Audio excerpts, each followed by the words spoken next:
مسلک رضا حق کی ہے صدا، حشر تلک جاری رہے فیض رضا۔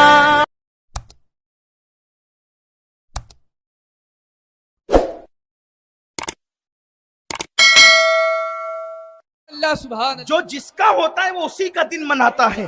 آقا نے فرمایا موسیٰ ہمارے پیغمبر ہے اس لیے ہم ان کا دن منائیں گے۔ موسیٰ علیہ السلام کو نجات ایک مرتبہ ملی ہے، نجات ایک مرتبہ ملی ہے فرعونیوں سے، اور ہر سال صحابہ نے ان کا دن منایا۔ ارے جب دن موسیٰ کا منایا جا سکتا ہے تو کیا اپنے نبی جن کا کلمہ پڑھتے ہیں ان کا دن نہیں منایا جا سکتا؟ اور اس دن کو تو صحابہ نے بھی منایا، رسول اللہ نے ہی منایا۔ کوئی کیسے کہتا ہے کہ نبی نے نہیں منایا؟ اٹھا کے دیکھو مسلم شریف، یہ حدیث صحیح مسلم میں موجود ہے، اور یہ حدیث صحیح مسلم میں نہیں تو میں صحیح مسلم نہیں، یہ حدیث صحیح مسلم میں نہیں تو میں صحیح مسلم نہیں۔ صحیح مسلم میں حدیث پاک موجود ہے، اللہ کے رسول صلی اللہ علیہ وسلم ہر پیر کو روزہ رکھتے تھے۔ ارے سنیو، ہم تو اتنے غافل لوگ ہیں کہ سال میں ایک ہی مرتبہ مناتے ہیں، لیکن رسول اللہ ہر پیر کو روزہ رکھتے تھے۔ صحابہ نے عرض کی آقا صحابہ پر اللہ رحمتوں کی برسات فرمائے، کرم کی برسات فرمائے۔ عرض کی یا رسول اللہ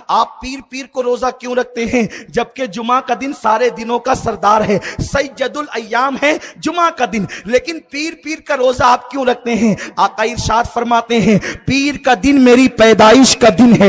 نبی پاک سال میں 52 مرتبہ اپنی پیدائش کا دن مناتے تھے۔ ہم تو غافل لوگ ہیں، ایک ہی دن مناتے، لیکن کسی کے ذہن میں یہ خیال پیدا ہو سکتا ہے۔ میں کچھ جواب دے کر کے آگے بڑھنا چاہتا ہوں تاکہ میرے نوجوانوں کا ذہن کھلے، اور ہمیں آقا کا جشن منانا ہے، دھوم دھام سے منانا ہے، ہر سال منانا ہے، تاکہ تاریخ ولادت کو نہ بھولے نسلیں، جشن میلاد نبی یوں ہی مناتے رہیے۔ میرے آقا علیہ السلام کے دیوانوں، حضور نے روزہ رکھا، توجہ، حضور نے روزہ رکھا، ٹھیک ہے آپ بھی رکھ لیں روزہ آپ بھی رکھ لیں، آپ بھی روزہ رکھ کے میں جھنڈے کی کیا ضرورت ہے، لائٹنگ کی کیا ضرورت ہے، جلسے کی کیا ضرورت ہے؟ کہتے یہی تو بات ہے،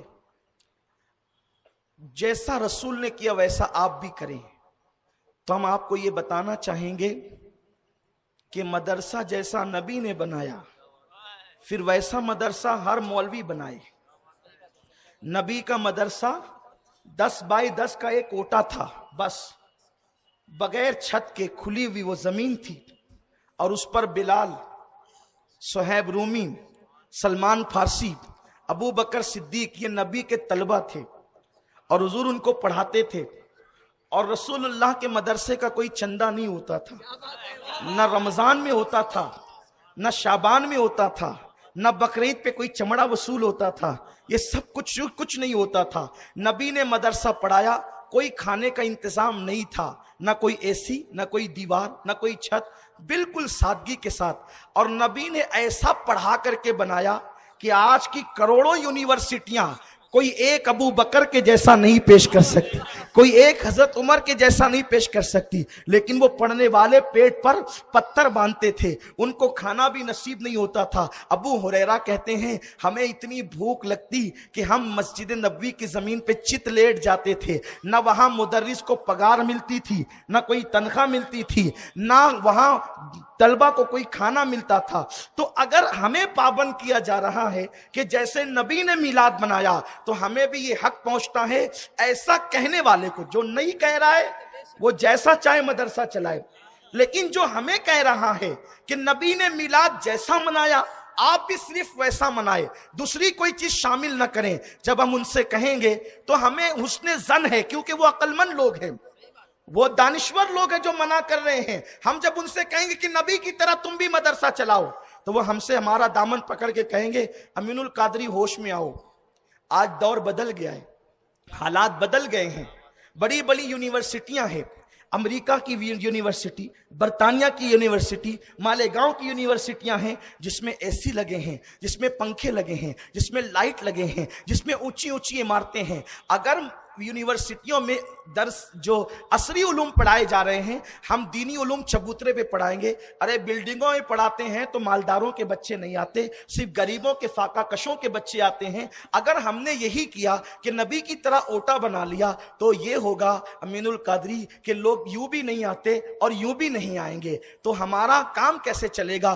دین مفلوج ہو کر کے رہ جائے گا, دین کا کام نہیں چلے گا. اس لیے دور کا تقاضا یہ ہے, اگر عصری علوم والوں نے یونیورسٹی بنائی ہے تو ہم اس سے بڑھ کر عمارت بنائیں. ان کے یہاں ایک اے سی ہے تو ہم 2 لگائیں, ان کے یہاں ڈیسک ہے تو اس سے اچھا ہم لگائیں, ان کے یہاں ایک لائٹ ہے تو ہم 2 لگائیں, تاکہ دین کی عزت بچائیں اور دین کی عزت بتائیں, تاکہ لوگ یونیورسٹی چھوڑ کر کے ہمارے مدرسے میں آئے, علم حاصل کرے. فائدہ کس کا ہوگا؟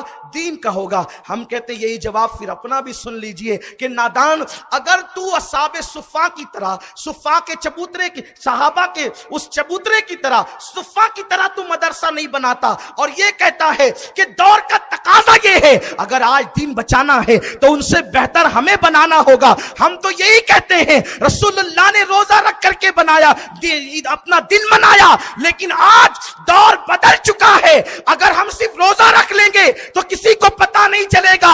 ہم بتانا چاہتے ہیں اگر فلاں کے وزیر کا دن اس شان سے منایا جاتا ہے تو اس سے زیادہ دور کے تقاضے کے مطابق اس سے شان سے ہم منائیں گے, تاکہ لوگوں کو پتا چلے اس سے زیادہ شان والا میرا پیغمبر ہے. اگر عیسیٰ علیہ السلام کے ماننے والے دسمبر کو دھوم دھام کرتے ہیں, ہم اس سے زیادہ کر کے بتائیں گے کہ عیسیٰ تو وہ ہے جن کی رسائی چوتھے آسمان تک ہے. بنا آسمان منزل ابن مریم گئے لامکہ تاجدار مدینہ جو چوتھے آسمان پہ رکے, اگر اس کی دھوم دھام ہوگی تو لامکہ جانے والے کی اس سے زیادہ دھوم دھام ہوگی. سبحان اللہ, نعرہ رسالت, نعرہ رسالت. دور کے تقاضے ہوتے ہیں. حضور علیہ السلام کے دور کے بعد صدیق اکبر کا دور آیا. صدیق اکبر نے 100 اونٹ ذبح کر کے نبی کی میلاد پر مدینے والوں کی دعوت کی. یہ روایتیں نہیں ہیں, یہ روایتیں نہیں ہیں. اسی سے تو نیاز کا ثبوت بھی ملتا ہے. ابو بکر صدیق نیاز کر رہے ہیں, ابو بکر صدیق رسول کا میلاد منا رہے ہیں, لیکن افسوس آج یہ باتیں چھڑ رہی ہے کہ میلاد حضور نے نہیں منائی. حدیثیں سنائی جاتی پھر بھی نہیں.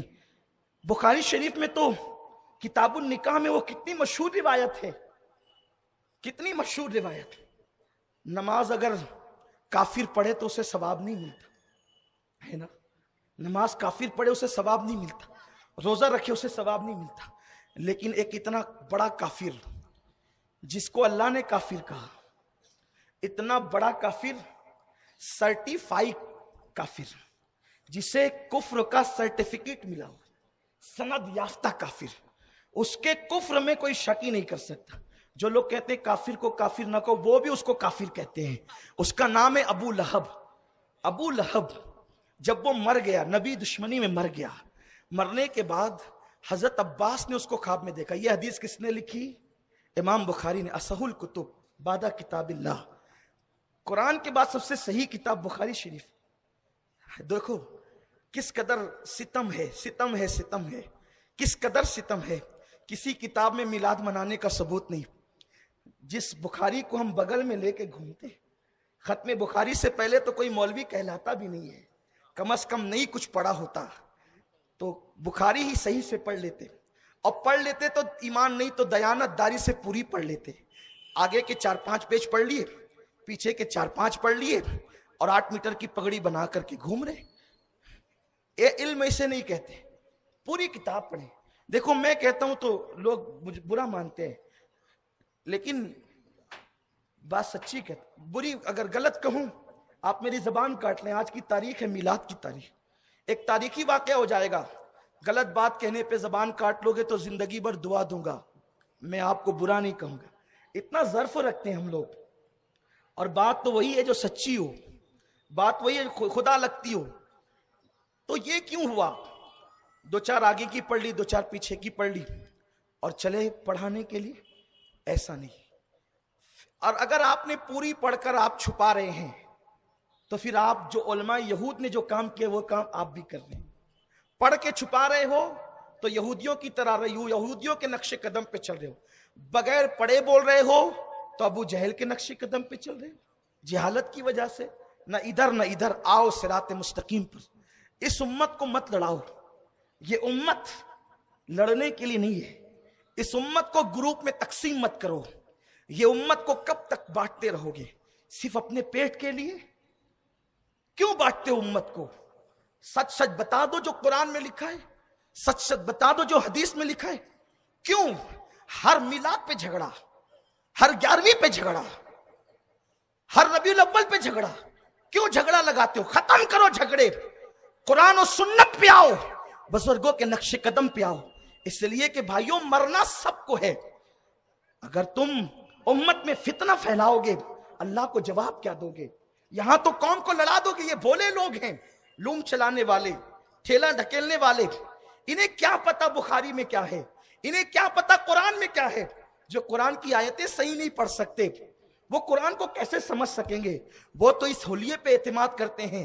اپنے حلیے کو بدنام مت کرو، ورنہ قیامت کے دن اس حلیے کے بارے میں پوچھا جائے گا. کیوں دین بیچ رہے ہو؟ کیوں اس بھولی بھالی امت کو لڑا رہے ہو؟ سچ سچ بتا دو کیا ہے. کتاب النکاح بخاری کا بالا پڑھ رہا ہوں. میں نے تو ملا جیون کی کتاب پڑھ دی 100 اونٹ والی، صحیح مسلم پڑھ دی. اب بخاری شریف اصول کتب بعد کتاب اللہ، یہ وہ کتاب ہے قرآن کے بعد جسے سب مرتبہ دیتے ہیں. یہ وہ کتاب، کتاب النکاح ابن حضرت عباس